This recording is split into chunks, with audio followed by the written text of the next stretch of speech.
All right, everybody, it's Judo Sailor, and I'm out here with another and bigger DIY project for today. Today we're gonna be finishing putting the new tires on my, I don't know, what would you say it is, an early 2000s Scots by John Deere riding lawnmower.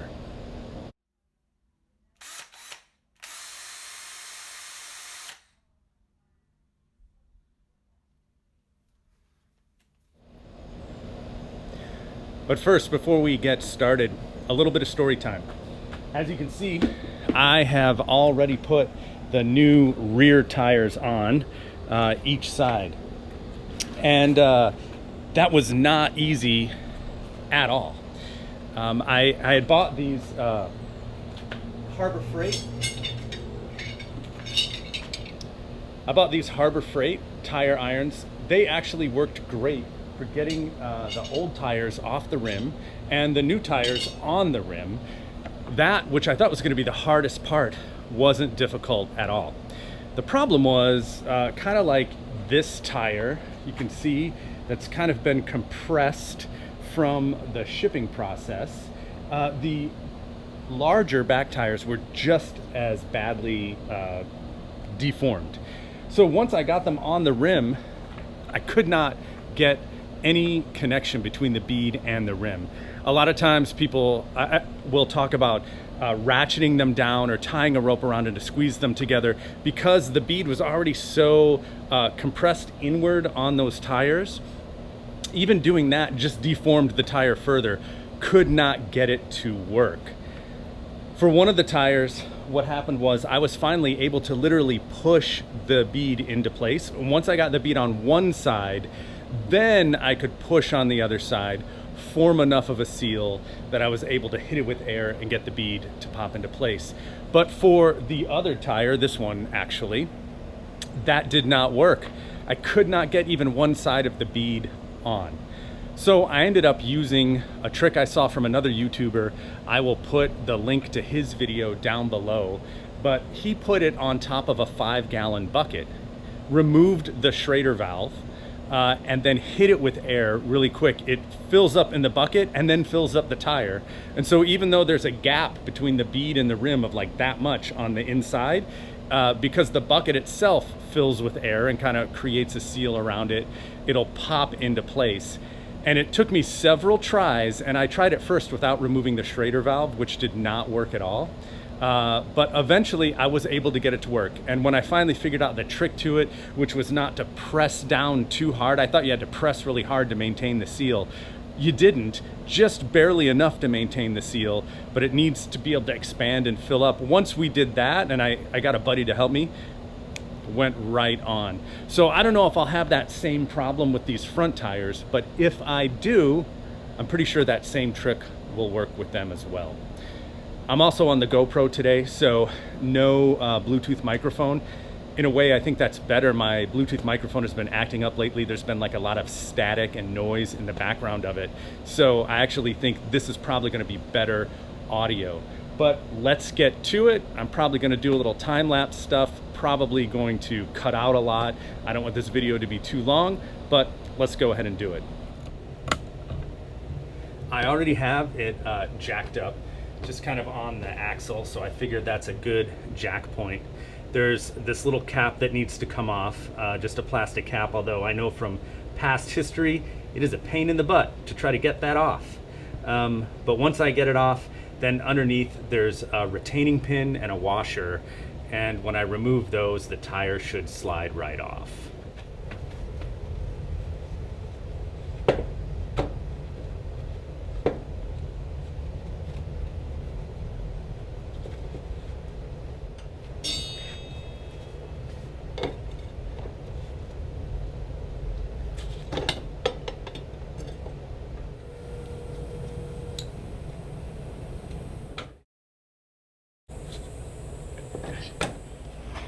All right, so you can see I wasn't joking when I said getting that stupid plastic cap off is a struggle.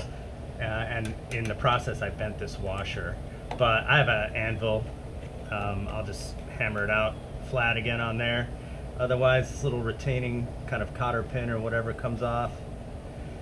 And then this will pop off pretty quickly after that. So there's that. I'm just gonna keep it in there. So I got the grease on there. So, and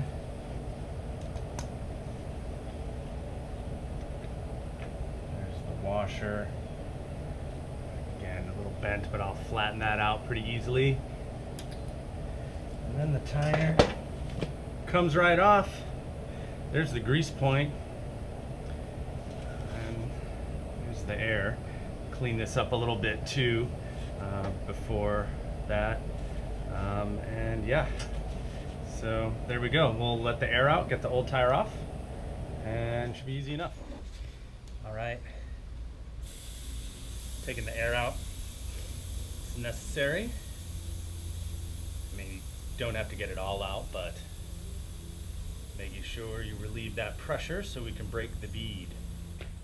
That's probably good enough. Now, I've seen different ways of doing this online, but for me, the thing that worked best was actually just to start prying under the rim and breaking the bead this way. You'll hear it go when it does. There we go. Nice. Bead's broken on that side. Easier to do now on this other side.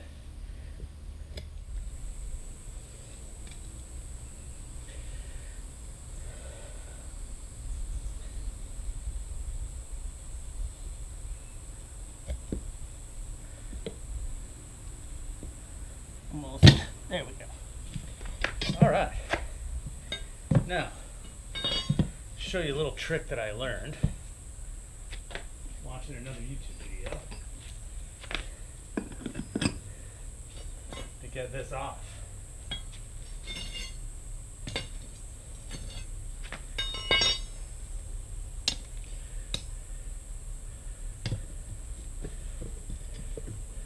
So you gotta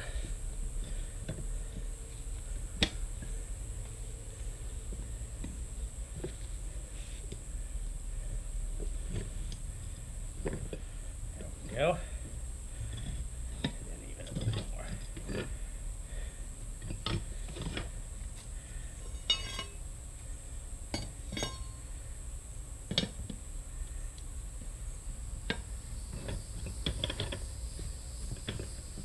And next to it, work it in. It's not in deep enough, it won't work. There we go. Then you just use this as a fulcrum and just do this. And booyah. Right out on that side. And kind of the same way, you don't always have to have this in there, but for the other side, get it in a little bit more.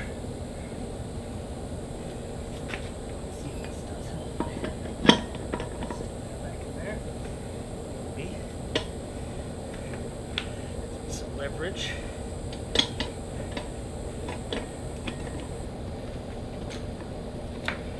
Can hold it in place. Keep pushing. And there we go. Old tire is off. Actually, that went fairly easily. Now I'm going to take a minute to clean this up before I put the new tire on. Alright, I'm not sure what I might have lost a little bit of, but we're going to put some soapy water around the edge here. It's kind of lubricant. We're going to try to get this tire on. I've actually already been struggling with it for a couple of minutes and really haven't much luck. So let's try again, shall we? See if we can't get it on. Of course, at the beginning I talked about how with the larger tires, this was the easy part. Getting it off was pretty easy, but getting this new one on is not been working out well.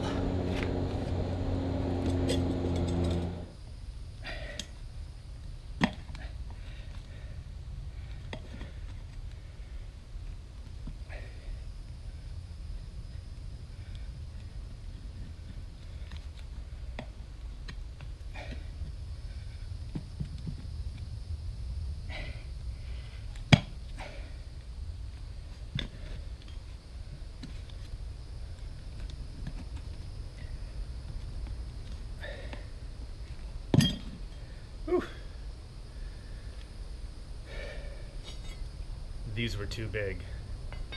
Needed to use this. It's an SK, by the way. And also just like a, whatchamacallit, like a found tool. Somebody left it. And I was able to kind of grab it, pick it up. And now I'm abusing it.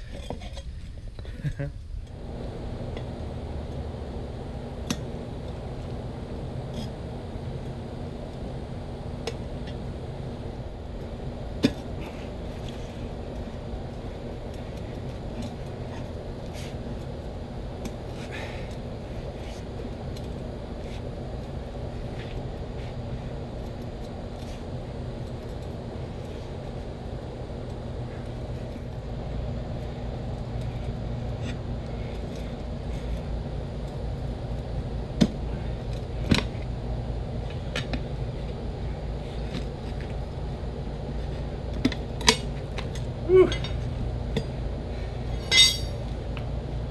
That was tough. This made the difference. Pittsburgh, by the way. Okay. Well, it's not on the bead, but looks like we have some. I might be able to just zap it with air and get it to fill. Let's fill up the air compressor and give it a try. All right, so I'm running out of battery. I'm not sure how much time I have left. I'm gonna go ahead and finish this up. Could not get the bead to pop on this, so I'm using the bucket method. So I have it sitting on top of a 5-gallon bucket. I took the Schrader valve out so I can just blast air in there really quickly. I put a little tape on the inside, and just gonna press down just enough to give it a little bit of a seal here, and let's see if it works.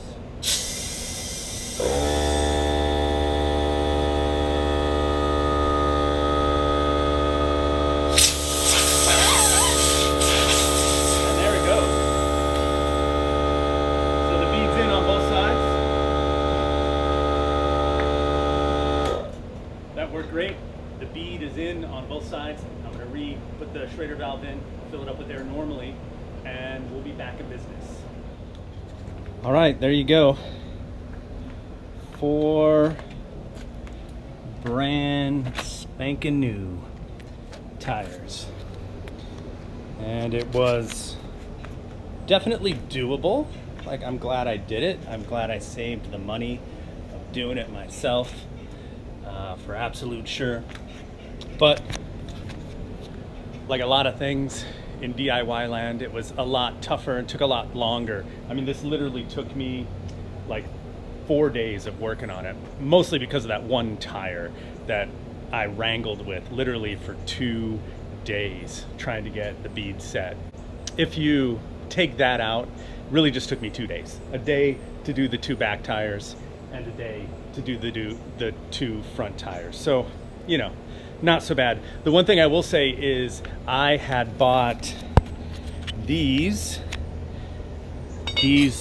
tire irons from Harbor Freight, and I bought them because I figured I'd need them for this, and they're super cheap, and I figured they'd make good, let me get a little better lighting here.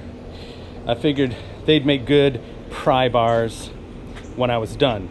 And all of that is true. They will make good pry bars. They're very strong. They worked great in the sense that they were strong and kind of did their job. I will say this, for these tires, these tire irons were a little too big.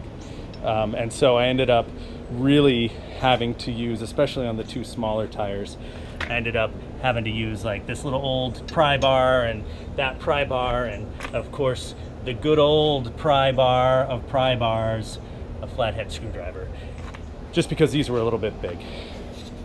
But otherwise, this is not really a tutorial, but hopefully you know, you see how it can be done.